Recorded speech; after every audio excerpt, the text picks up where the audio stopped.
반갑습니다, 여러분. 이렇게 주의 전에서 이제 같이 예배 드릴 수 있다는 게 얼마나 감사하고 감격인지 모르겠습니다. 네, 저희가 2주 전부터 시행하고 있는데요. 자, 이 시간에는 우리 유초동부 학생들은 아마 2층이죠? 네, 2층으로 오늘 내려가서 말씀을 또 별도로 듣고 오도록 하겠습니다. 우리 유초동부들 잘 갔다 오더라고. 우리 손 한번 흔들어 줄까요? 우리 네. 말씀 잘 듣고 네 오십시오. 네, 좋습니다. 다음 주일은 저희가 추수감사 예배 겸 예배당 이전 감사 예배로 드리게 됩니다. 그래서 예배 시간에는요, 저희가 성찬식을 하고 그리고 우리 도원이 유아 세례를 베풀도록 하겠습니다. 그리고 예배 마친 후에는 저희가 전체적으로 다시 모여서 우리가 작년에도 했었는데요, 한 가정씩 같이 나와서 1년 동안 하나님이 지켜주시는 은혜를 좀 같이 나누는 시간을 좀 갖고 서로를 위해 같이 기도하는 시간을 좀 가지면 좋을 것 같아요. 작년에도 그랬지만 뭐 그냥 나와서 할 수도 있는데 이왕이면 좀 써가지고 오시면 좋을 것 같아요. 쓰면서 뭐 즉석에서 생각할 수도 있겠지만 하나님 우리 가정에게 어떤 은혜를 주셨나 하나하나 좀 기록해 가면서 또 한 페이지는 넘어가지 않도록 이렇게 좀 적어 오셔서 좀 같이 읽고 감사한 일을 좀 나누는 시간들이 되면 좋겠습니다. 그리고 지금 한 2주 전부터 광고한 것처럼 다음 주일에 오실 때는요, 혹은 뭐 금요일에 오실 때 미리 쌀이나 과일 같은 것들 좀 가져오셔서 좀 제단에 풍성히 쌓고요. 그리고 저희가 예배 마치고 그리고 우리가 감사한 일을 나눈 다음에는 저희가 그 10가정 저희 여러분들이 가져오신 것들을 10가정으로 저희가 보내서 함께 좀 나누려고 합니다.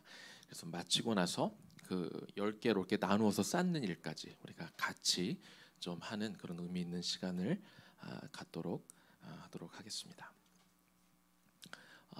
우리 예배실이 3층에 하나 더 마련이 되어 있습니다. 그래서 뭐 어떤 사정으로 여기서 드리는 것보다 거기 편하신 상황이 있으시면 3층 끝에 있는 방에 가셔서 예배를 드리셔도 좋을 것 같습니다. 기도하겠습니다. 주님 감사합니다. 하나님이 거룩한 성전에서 하나님 예배 드릴 때 하나님 온 마음을 다해 예배하고 또 하나님 부어주신 은혜 마음껏 누리는 시간 되게 하여 주옵소서. 하나님이 허락하신 일들이 너무나 감사해서 우리가 빈손 들고 오지 않고 주님께 예물을 드립니다.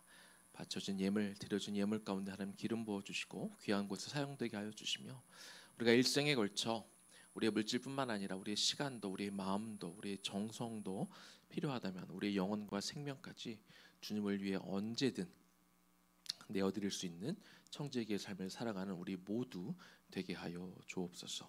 예수님 이름으로 기도 올려드립니다. 아멘. 오늘 여호와께 바라는 한 가지라는 제목을 가지고 말씀 나눕니다. 시편 27편 4절에서 6절까지 말씀인데요, 우리 도윤이가 읽어주는 그 말씀 잘 읽고 눈으로 보면서 하나님의 말씀을 받도록 하겠습니다.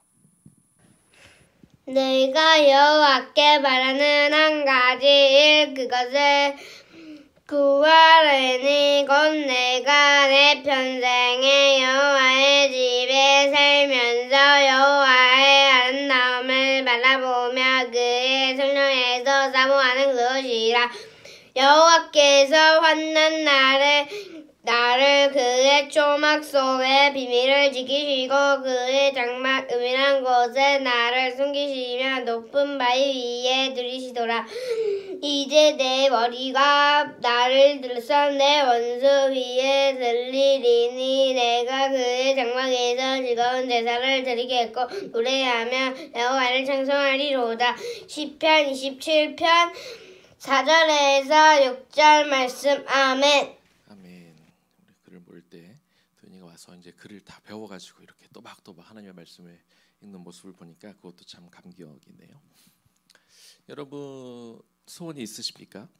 그리고 혹시 그냥 그때그때 작은 소원 말고 평생의 소원이 또 혹시 있으십니까? 오늘 본문 말씀에 나오는 다윗은요, 소원이 있었는데 평생 그가 간구하던 그런 소원이 하나 있었다, 이렇게 성경은 기록하고 있습니다. 다윗의 소원은 왕위에 오래 머무는 것, 오래 왕으로 장수하는 것이 그의 소원은 아니었습니다. 많은 재물을 원한 것도 아니었고 큰 나라를 꿈꾼 것도 아니었습니다. 다윗의 소원은 평생 여호와의 집에 머물면서 그곳에서 하나님을 예배하고 하나님을 섬기는 것, 이것이 그가 가졌던 평생의 소원이었습니다. 4절 말씀에 내가 여호와께 바라는 한 가지 일, 그것을 내가 구하리니 곧 내가 평생에 여호와의 집에 살면서 여호와의 아름다움을 바라보며 그의 성전에서 사모하는 그것이다. 이렇게 기록하고 있는 것이죠. 시편 27편이 작성된 배경을 보면은요, 다윗이 사실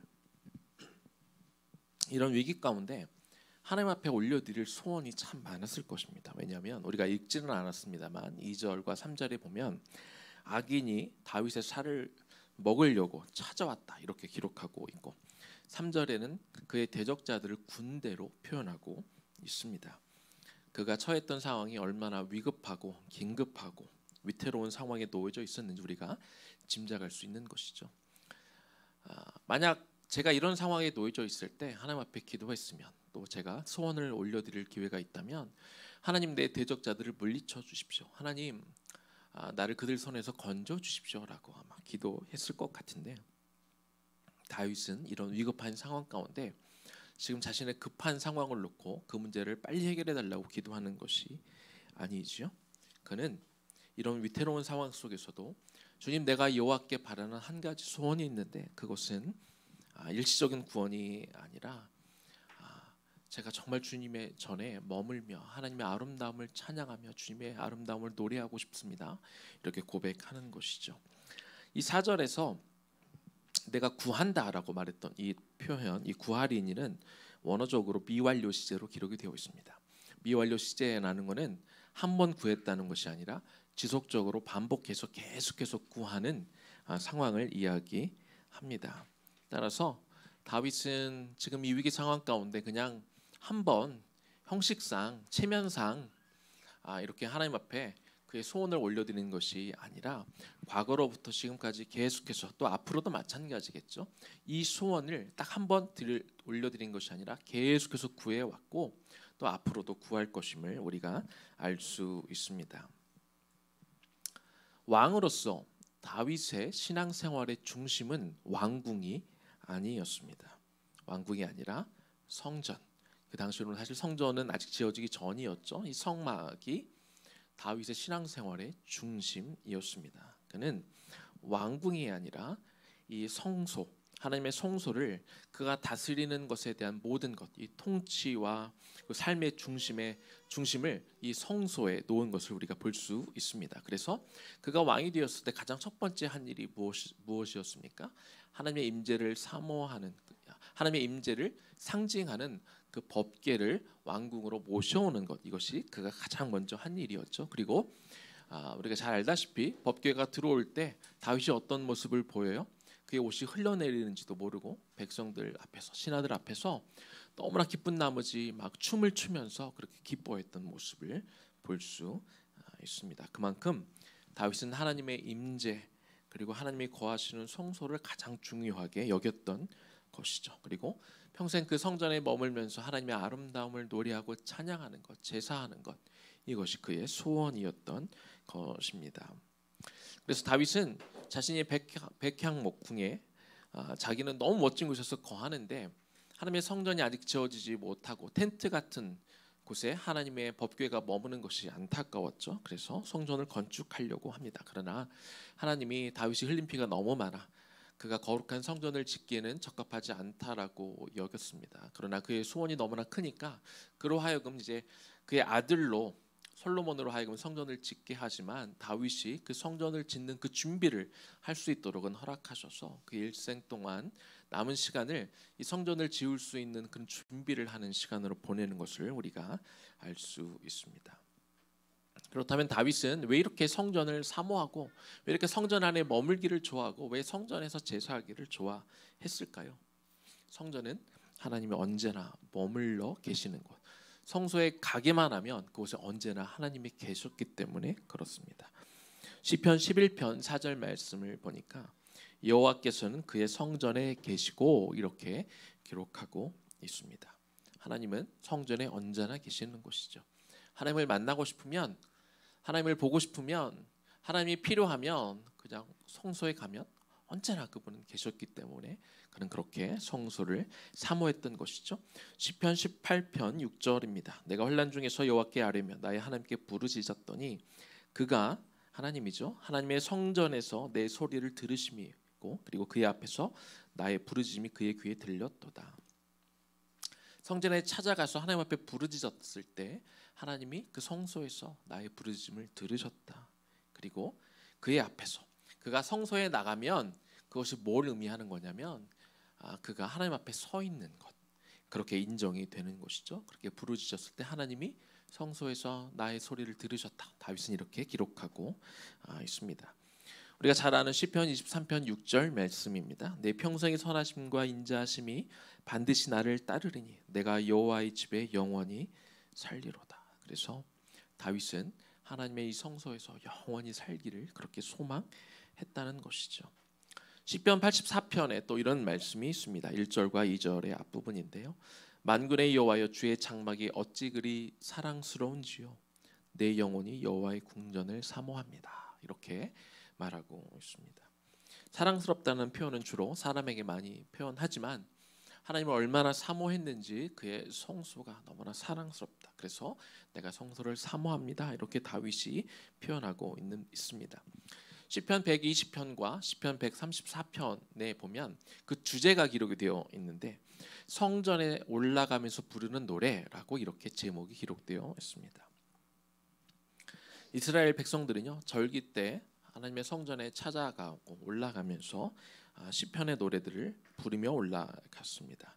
왜 그랬을까요? 성전에 계시는 하나님을 만나는 게 너무나 기쁘니까 자기들이 노래를 하나님을 찬양하는 그 노래들을 부르며 찬양하며 그렇게 성전에 가는 모습을 우리가 볼 수 있습니다. 다윗은 이처럼 하나님이 계신 성전에서 사는 것이 평생 소원이었고 하나님과 친밀한 관계 속에서 그렇게 그는 살았습니다. 그렇다면 오늘 본문을 통해서 어떻게 하면 우리도 하나님과 이 친밀한 관계 속에서 살 수 있을지 좀 나누어 보도록 하겠습니다. 우리가 하나님과 좋은 관계 속에서 살려면은요 먼저는 하나님의 아름다움을 볼 수 있어야 됩니다. 우리 본문 4절 다시 한번 제가 읽어보겠습니다. 내가 여호와께 바라는 한 가지 일 그것을 구하리니 곧 내가 내 평생에 여호와의 집에 살면서 여호와의 아름다움을 바라보며. 이 아름다움이란 단어는요 우리가 흔히 생각하는 어떤 외적인 아름다운, 외적으로 멋있어 보이고 아주 참하게 보이는 그런 것을 의미하는 단어가 아닙니다. 여기서 여호와의 아름다움이라고 할 때 이 아름다움은 하나님의 성품에 대한 아름다움을 이야기해요. 하나님의 자비하심, 하나님의 인자하심, 그분의 거룩하심, 실수가 없으신 신실하신 그 하나님의 성품이 아름답다고 지금 그렇게 이야기하고 있습니다. 앞서서 소개를 했지만 2절과 3절에서 그의 상황이 얼마나 힘든지 소개를 드렸습니다. 적들이 자기를 찾아올 때, 적들이 자기를 포위해서 죽이려고 다가올 때 얼마나 마음이 힘들겠습니까? 얼마나 마음이 괴롭고 마음의 여유가 없을지 우리가 짐작이 가는 것이죠. 그럴 때 우리가 감사하기 쉽지 않습니다. 우리의 마음이 좁아져서 우리의 그릇이 작아져서 우리가 작은 일에도 우리가 민감하게 반응하고 우리가 쉽게 짜증이 날 수 있는 것이죠. 우리 중에도 평소에 사랑하는 아내를, 사랑하는 남편을, 사랑하는 우리 가족들, 우리 자녀들, 우리 이웃들을 바라보며 내가 좋을 때는 괜찮은데 내 마음이 좀 힘들 때, 상황이 어려울 때, 어려운 문제가 계속해서 지속될 때 그럴 때 우리 나도 모르게 큰 소리를 내거나 막 짜증을 낼 때가 있을 것입니다. 주로 언제 그래요? 내 마음에 여유가 없을 때 우리가 많이 그렇죠. 어떤 일이 발생해서 우리가 온통 그 일에 우리가 마음을 빼앗기고 그 일에 사로잡히게 되면 마음의 여유가 전혀 없다 보니까 자꾸 주변 사람의 단점만 보이게 되고 별것 아닌 말에도 우리가 상처를 받기도 하고 섭섭하게 여기기도 하고 또 쉽게 넘어갈 일도 우리가 큰 소리를 내면서 다른 이들을 상처를 주는 말을 우리가 하게 되기도 합니다. 다윗은 죽음의 위기 가운데 놓여져 있었습니다. 그 상황에 사로잡혀 있었다면 그가 극도로 예민해져서 짜증나고 하나님 앞에 원망의 말을 얼마든지 쏟아낼 수 있었지만, 그러나 그런 긴급한 상황이 지속되고 있는 그 속에서도 그는 당장 하나님 왜 나를 여기다 밀어넣으셨습니까? 하나님은 도대체 언제 나를 살려주실 거고 언제 이 문제를 해결해 주시겠습니까? 라고 그렇게 하나님 앞에 따지지 않았고, 그는 하나님의 아름다움을 보았다. 하나님의 선하심, 그분의 인자하심, 그분의 신실하심, 실수가 없으신 그 아버지 하나님을 그는 계속해서 주목하며 바라보았다. 성경은 그렇게 이야기하고 있는 것이죠. 특히 다윗은요, 이 하나님의 아름다움을 노래로 만들어서 이렇게 노래를 불렀던 그런 사람입니다. 시편이라는 것이 결국 뭐예요? 시인데 거기에 나중에 곡조를 붙여서 계속해서 그도 노래를 불렀고 백성들로 하여 노래를 부르게 하였습니다. 그래서 이 시편이라는 건 시이기도 하면서 노래 가사이기도 하는 것이죠. 그래서 그 시편을 시편으로 노래를 만들어 불러가면서 그들이 위기에 처했을 때, 그들의 마음이 힘들 때 시편을 노래로 부르며 하나님을 찬양하며 하나님의 이름을 높여 올려 드리게 될 때 그 안에 있던 조급함, 그 안에 있던 두려움, 그 안에 있던 짜증남, 막 초조했던 이런 마음들이 사라지게 되고, 그 찬양을 부름을 통해 하나님의 그 선하심, 하나님의 아름다움이 그의 눈에 보이게 되고, 그 마음에 뭐가 가득 찼을까요? 그 마음에 하나님이 주시는 평화가, 하나님이 주시는 평안이, 하나님이 주시는 그 잔잔함이 그 마음에 가득 차게 됐을 것입니다. 그리고 그 두려움, 내가 노래를 부르는 그 순간에 그 두려움이 점점 사라졌을 것입니다. 그래서 우리는 성경을 자꾸 읽어야 됩니다. 성경을 자꾸 읽으면서 뭘 확인할 수 있을까요? 하나님의 아름다움. 하나님의 아름다움이 뭐라고요? 그분의 선하심, 그분의 위대하심, 그분의 편만하심, 그분의 놀라운 능력, 또 그분의 우리를 사랑하심, 우리를 기다리시고 우리가 돌이킬 때까지 우리를 기다려주시는 그 자비하신 그것들을 볼 수 있기 때문에 그렇습니다. 그래서 우리는 자꾸 찬양해야 됩니다. 어려울 때, 힘들 때 자꾸 우리 입술을 열어 내 노래를 못 부르겠으면 하다못해 찬양이라도 자꾸 들어야 되는 것이죠. 그래야 내 안에 두려운 마음, 섭섭한 마음, 아쉬운 마음, 평안이 깨졌던 이 모든 것들이 우리가 자리를 잡고 주님의 아름다움을 바라보면서 동시에 우리의 마음에 평안으로 가득 차게 될 줄로 믿습니다. 그리고 그런 과정들을 통해 우리가 점점 더 하나님과 친밀한 관계로 우리가 들어가게 되는 것이죠.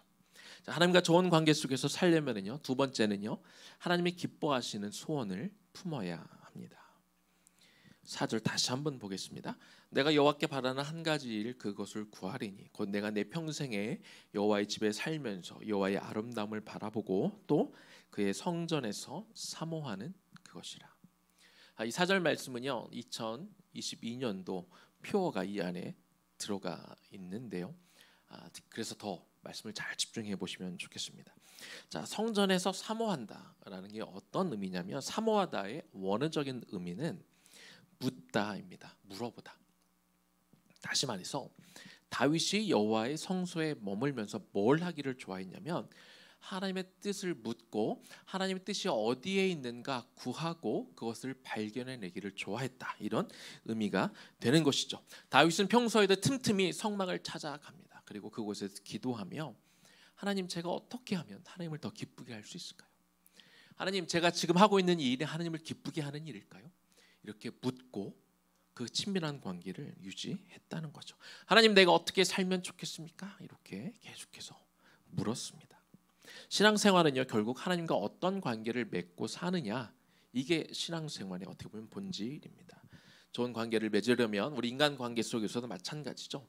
상대방이 뭘 좋아하는지, 뭘 하면 기뻐하는지 이것을 우리가 알게 되고 그것을 행하는 것이 필요합니다. 좋은 관계를 가진 부부는 서로 싫어하는 말 하지 않죠. 싫어하는 일을 행하지 않습니다. 뭘 좋아하는지 알고 뭘 하면 기뻐하는지 알아서 그 말을 해주고 그런 행동을 해주게 되는 것이죠. 그러면 그 사랑이 더 깊어지고 더 좋은 관계로 부부가 더 발전되는 것이죠. 신앙생활도 마찬가지입니다. 신앙생활을 오래 한 사람도 가만히 보면 신앙생활을 하나님이 뭘 기뻐하시는지와 상관없이 그냥 내 열심으로 할 때가 있어요. 그것도 어떤 열심이냐면 그냥 나 하고 싶은 일만, 내가 좋아하는 일만. 하나님이 내 삶을 통해 뭘 하기를 원하시는지와 상관없이 그냥 내가 하고 싶을 때, 내가 하고 싶은 일을 내가 하고 싶은 만큼, 내가 하고 싶은 곳에서 그냥 내 마음대로, 내 기분대로, 내가 기분이 좋으면 하고 내가 좀 힘들면 안 하고 하는 그런 식으로 이렇게 신앙생활을 할 때가 있습니다. 물론 신앙이 초기 단계에서는 그렇게 할 수 있겠죠. 그러나 신앙의 연륜이 깊어지는데도 내가 여전히 그런 식으로 하면 내 신앙은 여전히 유아기적 신앙에 머물러 있는 것이죠. 신앙생활의 깊이는 어디에서 나올까요? 하나님의 의도가 어디에 있는가? 하나님의 뜻이 어디에 있는가?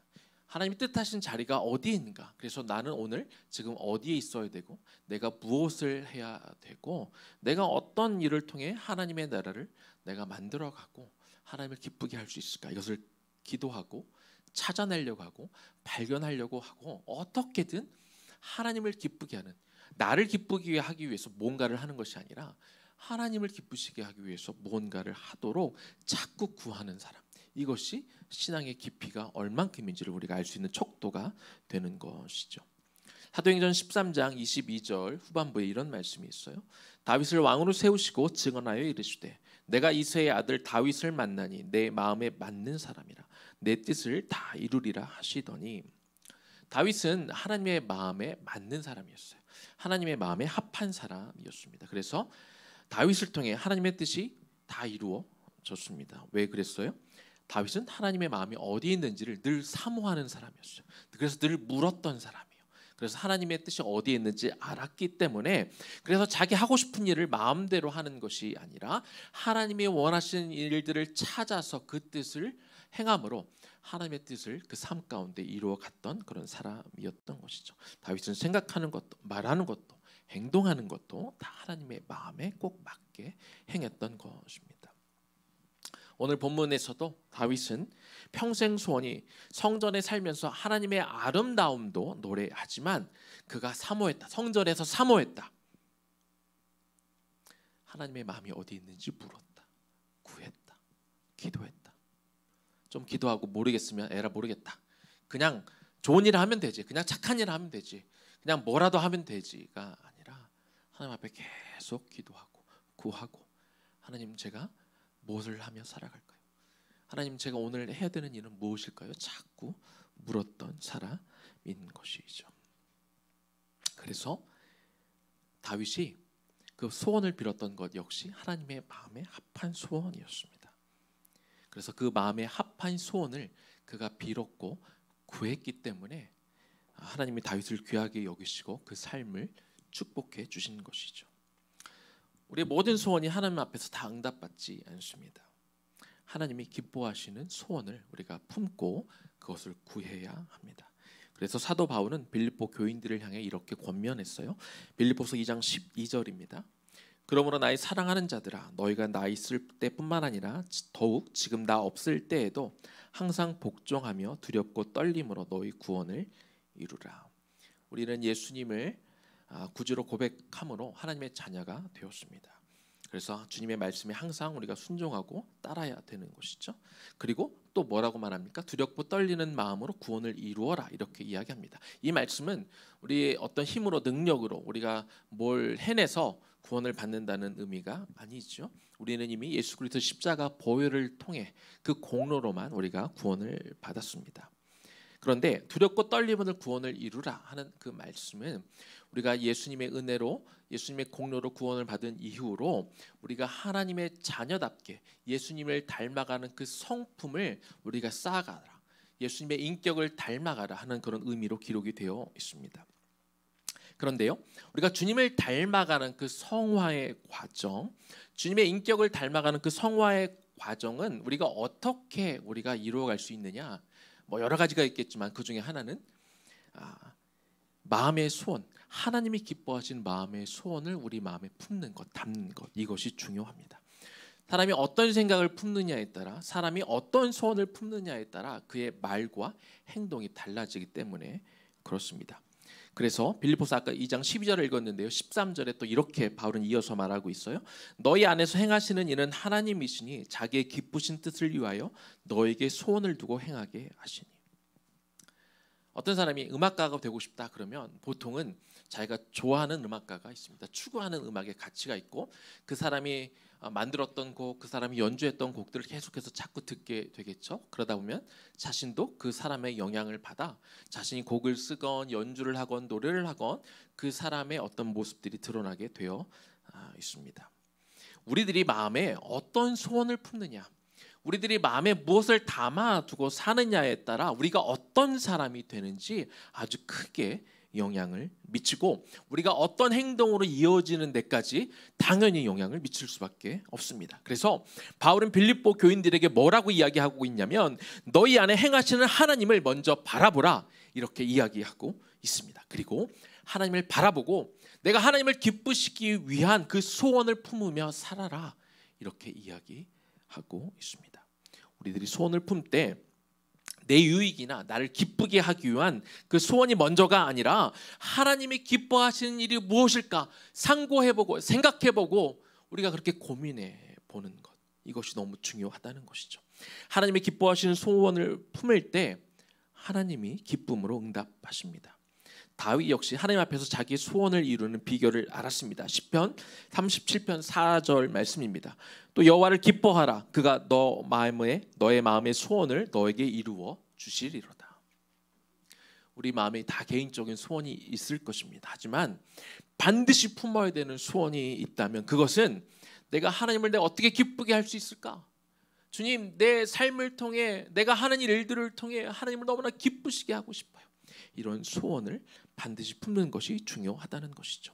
하나님을 기쁘시게 하는 일이 아니면 설령 내가 소원하고 내가 원하는 것을 이루었다 할지라도 오히려 그게 더 문제가 돼요.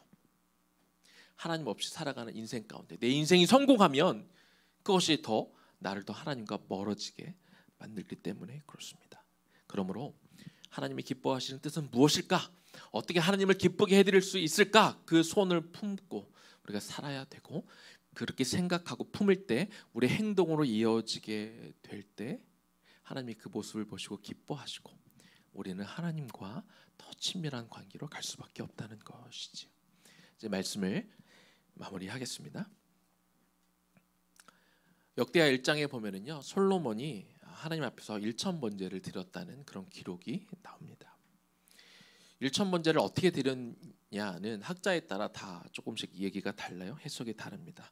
한 마리씩 첫날을 드렸다, 제사를 드렸다, 매일 한 마리씩 소를 잡았다 이렇게 이야기하는 분도 있고 또 당시에는 아침 저녁으로 제사를 드리는 게 보편화됐었으니까 500일 동안 하루에 2마리씩 이렇게 제사를 드렸다. 어떤 사람은 1000마리를 계속 잡았다. 뭐 이게 며칠이 됐는지는 모르겠지만 이렇게 해석하는 학자들도 있습니다. 근데 중요한 건 이게 뭐 며칠이 걸렸느냐, 하루에 몇 번을 했느냐 이게 중요한 것이 아니라 솔로몬의 마음의 중심이 더 중요한 것이죠. 1,000번제를 드리며 1000마리의 소를 잡아 제물로 하나님 앞에 올려드리고 하나님 앞에 제사를 드리고자 했던 그의 마음. 중요한 건 거기에 있는 것이죠. 하나님을 기쁘게 해드리고 싶었거든요. 솔로몬은 자기 만족을 위해서 제사를 1000번을 드리는 것이 아니라 1000번의 제사를 드림으로 하나님을 너무나 기쁘게 하고 싶었어요. 그래서 그런 1000번의 제사를 드린 것입니다. 하나님은 그런 솔로몬의 마음의 중심을 아시고 어느 날 하나님이 밤에 나타나셨습니다. 그리고 솔로몬에게 묻지요. 내가 너에게 무엇을 해주기를 원하느냐. 하나님이 그렇게 나타나셨어요. 그런데 솔로몬이 즉시로 대답합니다. 막 생각하고 고민하는 게 아니라 즉시로 이렇게 대답했어요. 나에게 백성을 잘 다스릴 수 있는 지혜를 주세요. 이렇게 솔로몬이 하나님 앞에 바로 대답합니다. 여러분, 솔로몬이요 하나님이 갑자기 예고하고 나타나신 게 아니에요. 내가 언제 너를 찾아가서 소원을 물어볼 테니까 생각해둬 라고 하신 게 아닙니다. 그가 1,000번제를 드리면서 그렇게 하나님을 사랑하는 마음을 보여주니까 하나님이 오늘 꿈에 나타나셔서 갑자기 물어보신 거예요. 그런데 솔로몬은 즉시 대답했어요. 그게 뭘 의미할까요? 솔로몬은 평소에 그가 소망하는 게 있었어요. 평소부터 계속 생각하던 게 있어요. 하나님을 위해서 하고 싶은 것이 있었어요. 그가 소망하던 게, 계속 간구하던 게 있었어요. 그의 소원이 뭐였어요? 하나님이 맡겨주신 이 나라를 잘 다스리고 하나님이 맡겨주신 이 백성들을 잘 다스리고 싶었어요. 그렇게 하고 싶은 게 그게 소망이었던 거예요. 평소에 그것들을 계속 생각하고 있으니까 하나님이 갑자기 나타나셔서 물어보셔도 즉시 대답할 수 있었던 거예요. 하나님이 이 백성들을 잘 다스릴 수 있는 지혜를 갖고 싶습니다. 이렇게 대답할 수 있었다는 겁니다. 지난 한 주간 아마 안준 집사님이 교회 이 건물 안에 무슨 일이 있었는지 잘 아셔서 그 기도를 하셨을 것 같아요. 한 주 동안 스프링클러가 계속해서 이곳저곳이 터져가지고 좀 물난리가 몇 번 났습니다.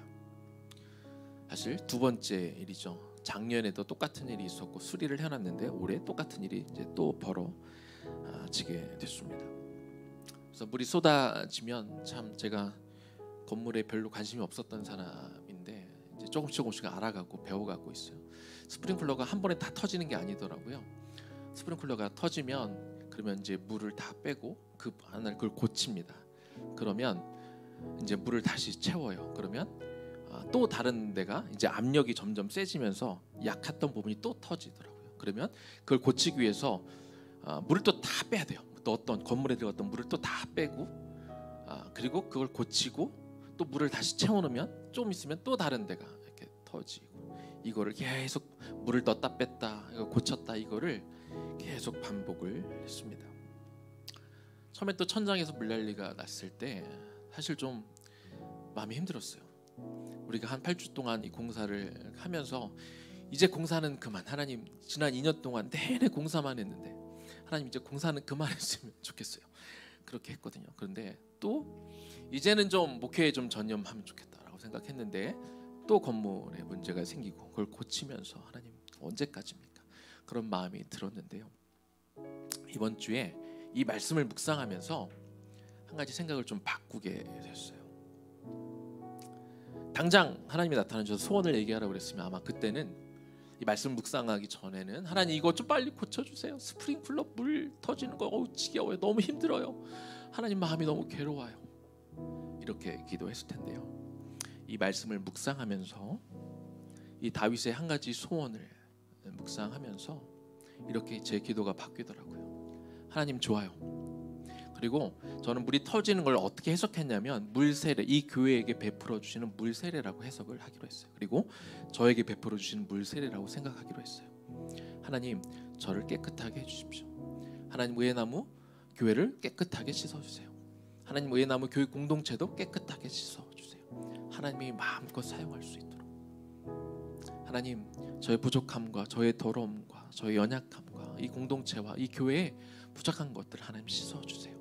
씻길 때까지 또 터지면 또 치우죠. 물 닦아내면 되죠.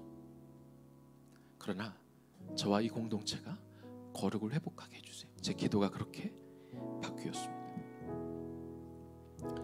하나님이 지금 여러분에게 나타나셔서 너에게 소원이 무엇이냐라고 물으시면 여러분 뭐라고 답하시겠습니까?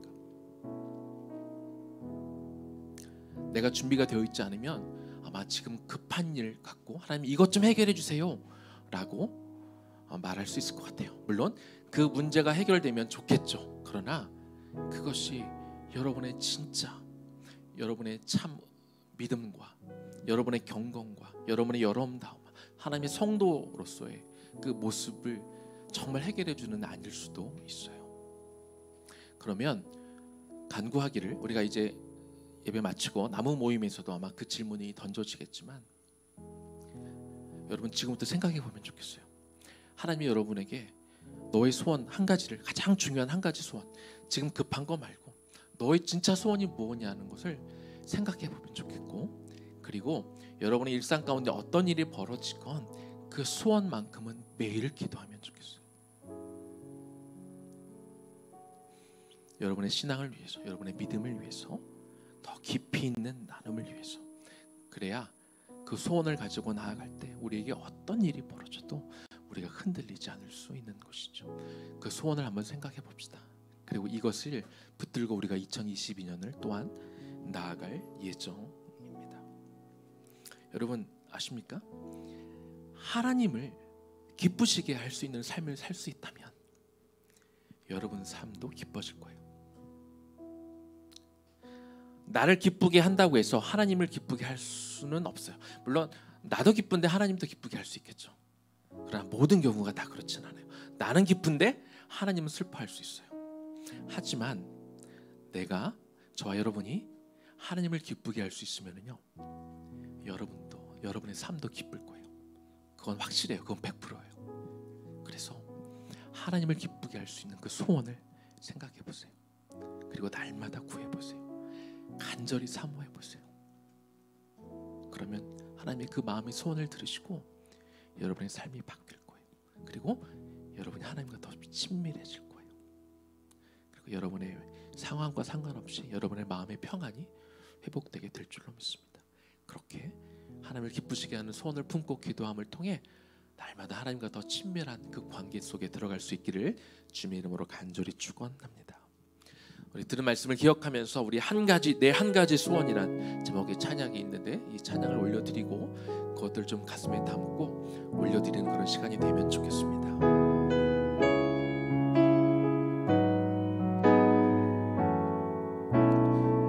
주님 앞에 간구했었던, 주님 앞에 간구했었던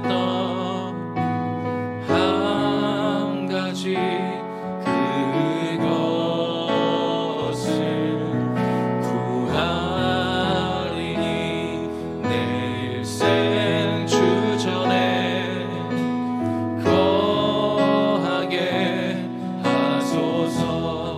한번 할까요? 주님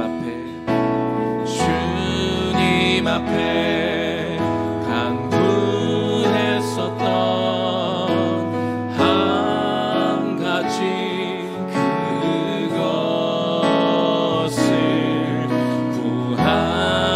구하리니 내 일생 주전에 거하게 하소서.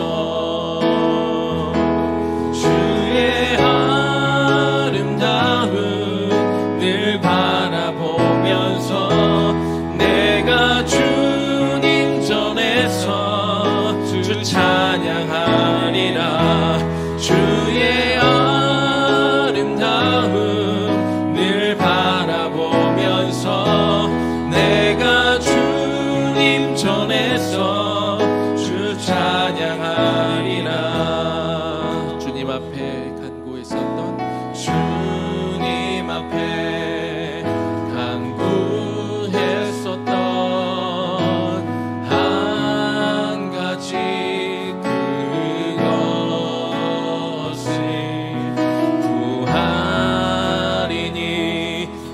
일생 주전에 거하게 하소서. 주님, 내가 주님의 아름다움을 바라보기 원합니다. 주의 아름다움 늘 바라보면서 내가 주님 전에서 주 찬양하리라. 주의 아름다움 늘 바라보면서 내가 주님 전에서 주 찬양하리라. 주님 앞에 간구했었던 한 가지 그것을 구하리니 내 일생 주전에 거하게 하소서. 우리 마음을 담아 한 번만 더 찬양할까요? 주님 앞에 간구했었던 한 가지 그것을 구하리니 내 일생 주전에 거하게 하소서. 이 시간 우리 이렇게 기도하면 좋겠어요. 이 시간은 기도라기보다 하나님 앞에, 하나님, 제가 어떻게 하면 하나님을 기쁘게 할 수 있을까요? 하나님, 제가 평생에 이 구해야 될 이 한 가지는 무엇일까요? 하나님 좀 가르쳐 주세요. 그리고 하나님, 내가 지금 급한 것들도 많고 해결해야 될 문제들도 많겠지만 정말 하나님을 기쁘게 하고 영화롭게 할 수 있는 그 소원을 담기를 원하고 그 기도 제목을 내가 갖기를 원해요. 찾아가기를 원해요 하는 마음으로 주님께 묻고 우리 그렇게 나아가면 좋겠습니다. 기도하겠습니다. 그의 성전에서 사모하는 시간을 갖도록 하겠습니다. 사모하는 것이 묻는 것이라고 말씀드렸죠. 하나님, 제가 이 시간 묻습니다. 하나님, 우리 성도님들이 이 시간 묻습니다. 여호와의 전에 나와 하나님 앞에 묻습니다. 사모합니다. 주님의 아름다움을 바라보며 하나님, 다윗은 정말 적들이 내 산을 먹으러 왔다라고 표현할 만큼 군대가 찾아왔다라고 할 만큼 위기 속에 있었지만 그는 하나님의 아름다움을 주목했고 그의 성전에서 끊임없이 그가 묻는 것을 사모했습니다. 그래서 오늘 이 시간 우리도 묻습니다. 주님, 오늘 이 시간 우리도 하나님의 얼굴을 구하며 하나님 앞에 사모합니다. 주님 앞에 간구합니다. 하나님, 내가 무엇을 통하여, 하나님 우리 인생 가운데 무엇을 통하여, 하나님 내 자녀들을 통하여 하나님 어떻게 하나님을 기쁘시게 할 수 있을지 시간 우리가 물으며 구합니다. 내 욕심을 내려놓고 내 마음을 비우고 내가 그동안 원하고 구했던 것들, 급하게 찾았던 것들을 내려놓고 이 시간 하나님의 간절한 마음으로 주의 얼굴을 구하며 이 시간 구합니다. 주님, 내 일생을 통하여 하나님 뜻하신 것이 무엇일까요? 하나님, 이 계절을 지나며 이 시기를 지나며 하나님, 내가 무엇을 통하여 하나님을 영화롭게 할 수 있을까요? 하나님, 내가 어떻게 하나님을 기쁘게 할 수 있을지 너무 궁금합니다. 주님, 말씀하옵소서. 주님, 말씀하옵소서. 하나님, 내가 그것을 내가 소원으로 품고 내 일생 가운데 기도할 것입니다. 그것을 내 마음으로 품고 하나님의 이름을 찬양하며 노래할 것입니다. 하나님, 그것을 놓고 기도하오니 주여 말씀 하나님 알려주시옵소서. 하나님, 그것을 놓고 내가 기도할 때 우리 안에 기쁨이 터져 나오기를 원합니다. 하나님을 내가 기쁘게 할 수 있다면, 정말 내가 하나님을 영화롭게 할 수 있다면 우리의 삶도 기쁨으로 가득 차게 될 줄로 믿습니다. 순서가 중요합니다. 나를 먼저 기쁘게 하고 하나님을 기쁘시게 하겠다는 그런 마음이 아니라 하나님을 먼저 영화롭게 하고 기쁘게 함을 통하여 하나님, 나를 내 안에 채워지는, 하나님을 채워주시는 그 기쁨과 그 감격으로 내 마음이 채워지기를 원하오니 하나님, 내가 그것을 소원입니다. 그것이 나의 소원입니다. 그것이 내가 구하는 것입니다. 주님, 내가 그것을 이 시간 바라고 있사오니 주여 그 마음을 나에게 주세요. 하나님, 그 마음을 나에게 주세요. 그 기쁨을 나에게 주세요. 기쁨을 나에게 주세요.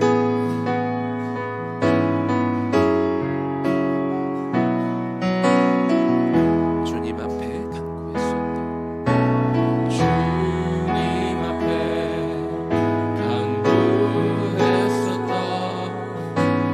한 가지 그것을 구하리니 내 일생 주전에 거하게 하소서. 주님 앞에 간구했었던, 주님 앞에 간구했었던 한 가지 그것을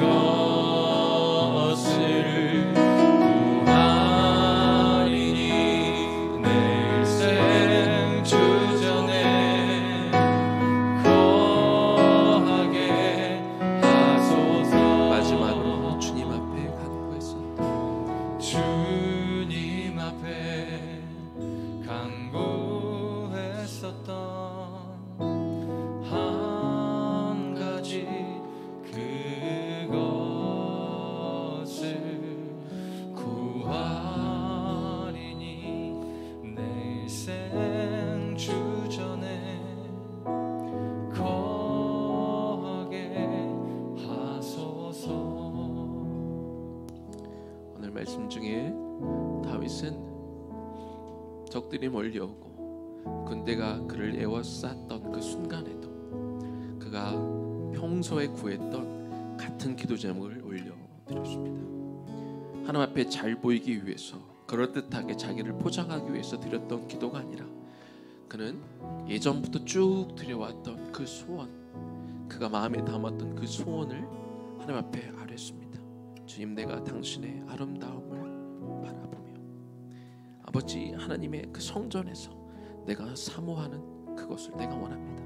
하나님의 정전에서 내가 예배하는 것 너무나 사모합니다. 그 기도를 주 앞에 올려드렸지요. 하나님, 우리가 신앙생활을 하면서 뜨겁게 하나님을 사랑할 때 하나님을 기쁘게 하고 영화롭게 하는 것이 우리의 소원일 때가 있었는데, 하나님, 우리의 삶이 바빠지면서 우리의 삶이 더 확장되면서 우리가 사회 속에 들어가 살면서 눈에 부딪히는 어떤 현실들 때문에 자꾸 그것들만 눈에 밟히고 그 문제들이 하나님보다 더 커 보이고 그것들이 더 급하게 보이다 보니 하나님을 향한 그 마음의 소원들은 사라지고 자꾸 현실의 문제들만 우리가 붙들고 씨름하고 우리가 그것에 매몰되어 살아갈 때가 많이 있습니다. 주님, 이 시간 우리의 마음의 눈을 다시 한번 엽니다. 그래서 주의 아름다움을 보게 하옵소서.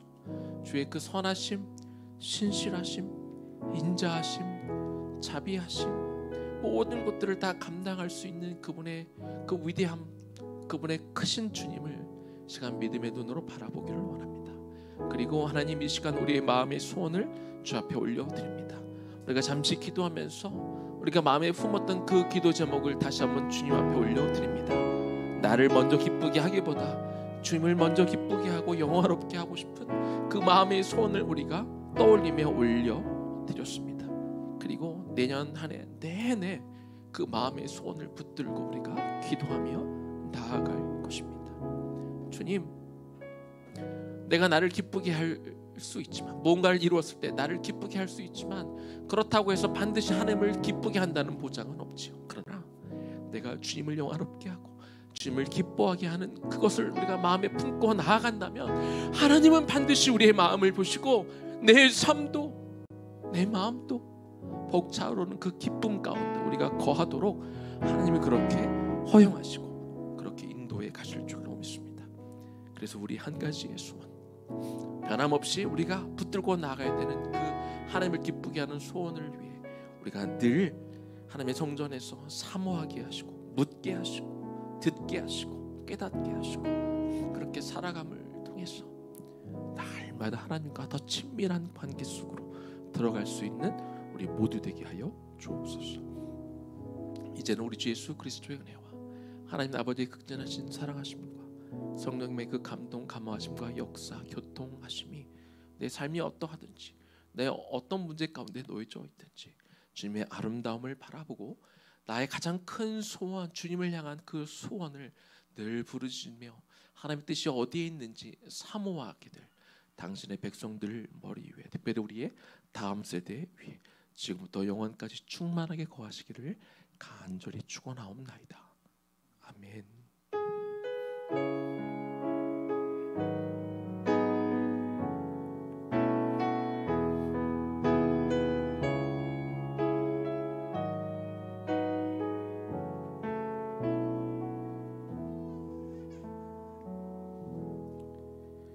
다음 한 주간도 하나님과 더 친밀한 관계 속에 들어가서 살아가시는 여러분 되기를 축복합니다.